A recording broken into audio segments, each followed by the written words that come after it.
uh, using a blockchain framework, it's basically an immutable wall that you're writing to.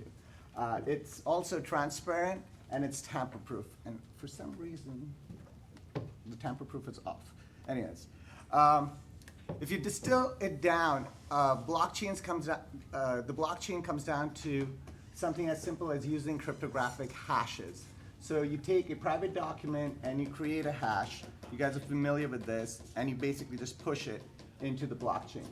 And you can actually put real data into the blockchain, but you want to be careful about what you publish, because whatever you publish in a public blockchain is public. It might be encrypted, but then you risk losing your keys, and that data is essentially public at that point. And here's an example of what a hash looks published in blockchain, Factum's blockchain layer. And you can use that as a reference point to do whatever activity that you want to do. That becomes your proof of process, proof of a document, or whatever you want. Depending on which blockchain you're using, it's going to be different. Some blockchains let you write anything to it. Other blockchains are a little bit more strict. Depending on the use case, I encourage you to use the right tool. And I'm just going to quickly go over why blockchains are immutable. You guys are probably very familiar with it. It's because every block, every transaction is linked to the previous one. And when you remove one, it's really hard to go ahead and change history. So the way I like to think about it is it's like a brick stacking problem. You have a transaction and you do a bunch of work. It could be some other economic price that you need to pay. And then there's another transaction. And to undo the last transaction, you have to go all the way down, and it's usually very expensive or impossible, for example, in the case of Bitcoin. Think of blockchains as a public utility. It's there for everyone to use, and everyone can look up what you've done, and that's what allows for collaboration. And in the end, we have a saying, Factum, where we say in math we trust, right? Like you don't have to trust me to work with me, just trust the math and trust the proof out there. The different flavors of blockchain, of course, there's public blockchains like Bitcoin, the consortium blockchains where a bunch of actors come together and they have right access to the blockchain, but not other people can't access it. And depending on the use case, that might make sense. And then you have absolutely private blockchains, and again, depending on where you are. So if you're doing something in China, the Chinese government might need it to be completely private because they have data privacy issues. And same thing with Europe. We can get into the philosophical debate on another time, whether public versus private, what's better.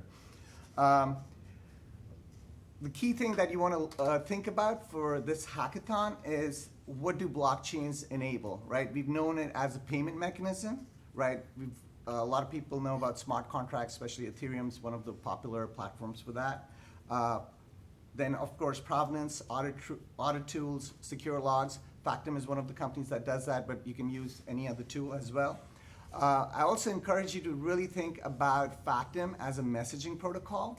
It's a way to communicate a status of something, whatever that is, a business process or a customer, I guess a customer status, to another party that might not be linked directly to your service, and you might not want to share all the information and you want to share partial information. So think of it that way. Blockchains can also be used to manage identity. The way I look at it, identity is nothing but a bunch of events and documents associated to a person or a thing over time.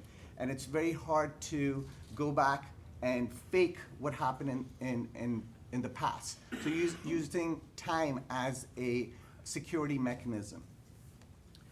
We can also do elections, stuff around disaster recovery that blockchains are great for, and again, data integrity, security, and document management.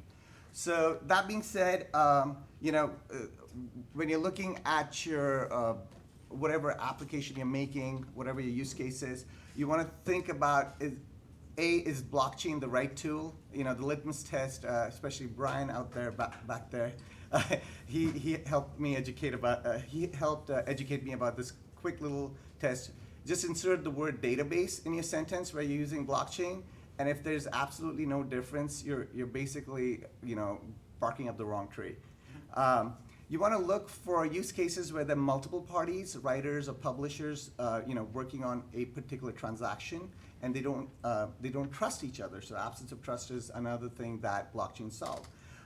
You want to look at use cases where there's some disintermediation, right? How can you move from a construct where you have this intermediary who's sitting there and perhaps charging ridiculous rents, or they don't need to be there, and you're moving that construct to a peer-to-peer approach. Also, look at use cases where there's certain transaction dependencies, where you can basically set up some sort of monitoring service across different entities. Instead of constantly doing API calls, pinging or whatever, this could be a unique tool to take approach for better communications. Also, the last thing on my list is you can use it for a transaction log, or to prove, again, the provenance of what's happening. And that way you don't have to check in with the other party. Did this really happen? What I'm reading, is this true? You reach a trust level where you can actually have your application or whatever you're building take decisions based on the fact that what you're seeing is the absolute truth, right? So that's what blockchains are good for. I'm just going to go over a quick sample use case that I was actually talking to the Movil team with yesterday. As a car manufacturer, say Mercedes, you want to maybe create a way to package all these services. So whether it's parking in certain malls, valet services, insurance, maintenance, all that stuff under one price. So you walk into a car dealership and maybe you pay $800 a month for your fancy car. And all these services are provided, but you never have to think about taking out your wallet and paying people. Your car becomes your payment mechanism, essentially. But how do you coordinate multiple vendors who are providing those services? How do you know that they've provided the service, and how do you message basically this car is, for example, this identity of a car is associated with a valid contract. So go ahead, provide the services. You can automatically bill us. So you can do a lot of cool things like that. So think about similar problems, and I know there's some other guidelines that they provided. So I wish you good luck and enjoy.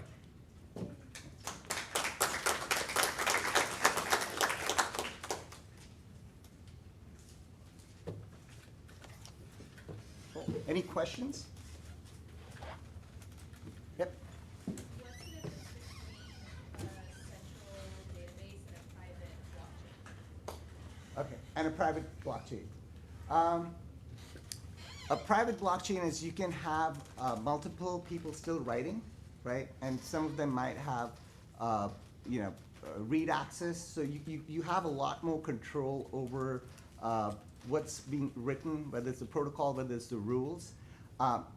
It's very similar, at least in my head, very similar to a central database, but there could be certain limitations that are put by the people who are controlling the central blockchain. Again, the spectrum can vary a lot, and it could also be something that private blockchains build because of geographic boundaries, or just limiting access to other people. But if you have that features where you can not share data with other people, the level of trust then goes down, right? So it's a balancing act, and again, depends on the use case. Anyone else? Okay. All right, a round of applause.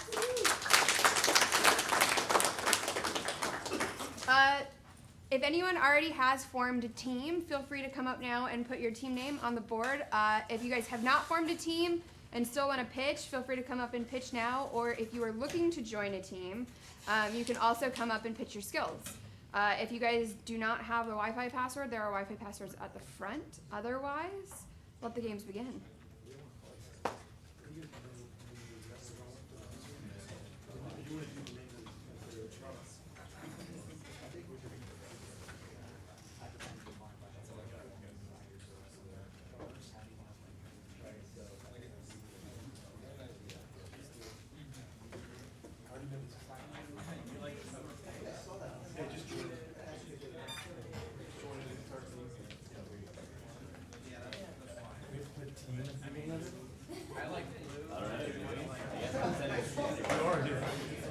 like colon, you know, just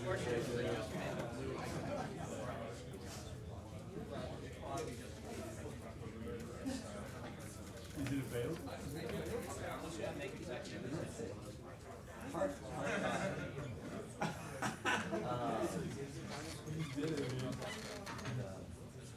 Startup did. Oh, we put in first?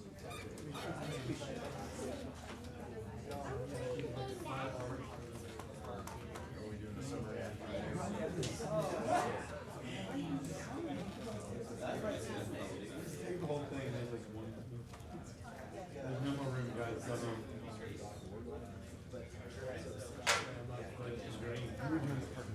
Yes, sir.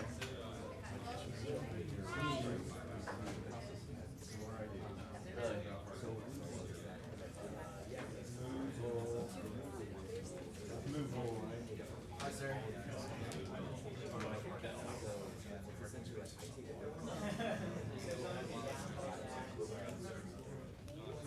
Words in final, we don't know yet. Yeah. So is it really the five words I of? don't know how many words you can do.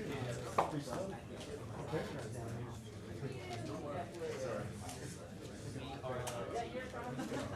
Yeah. Hey, yeah, I think y'all should do that. It's just the team name.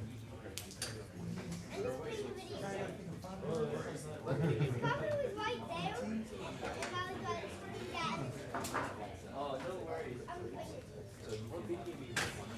What's 5 words? What is 5 words?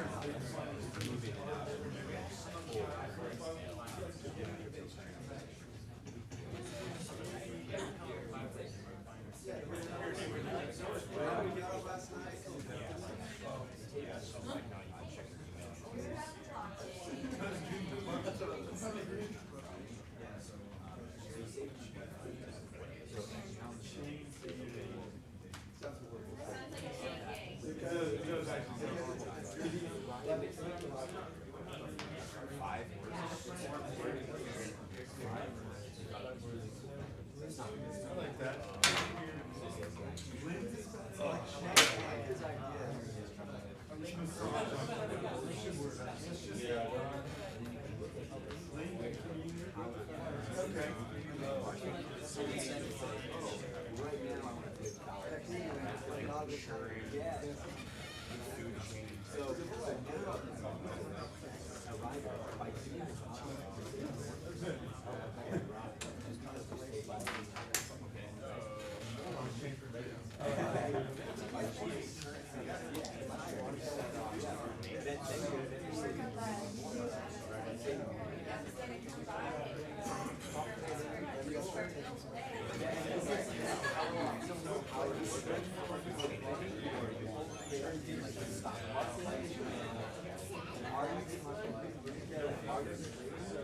Or are you like you just basically Oh, for sure. Yeah. What if like you can have like a set price?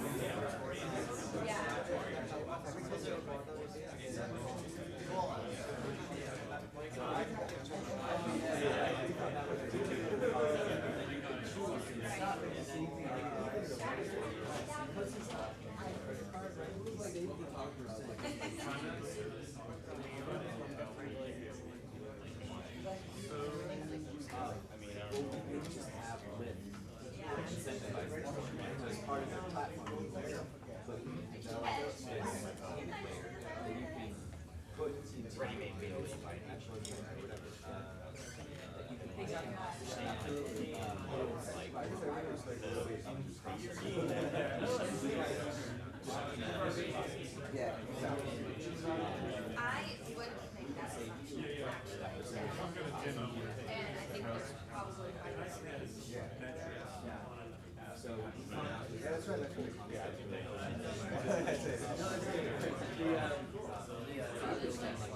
really yeah. Okay.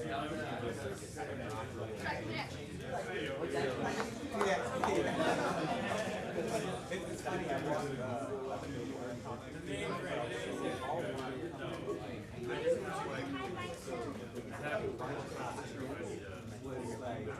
had a very good idea. Chad just spoke home.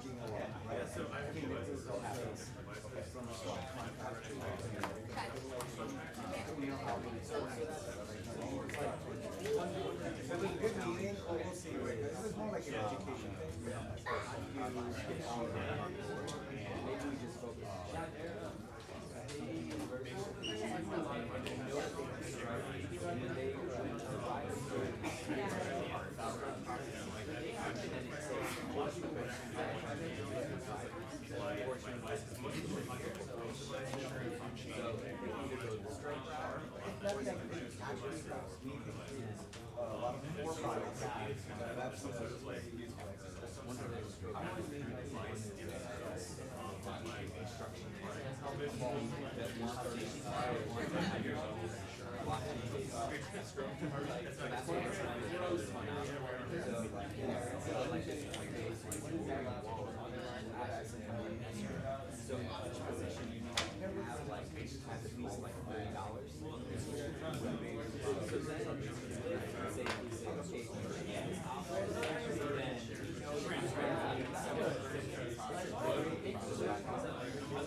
It's like the risk for adoption.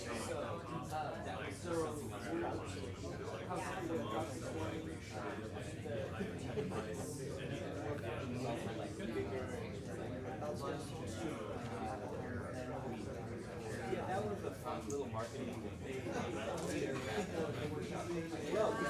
it like a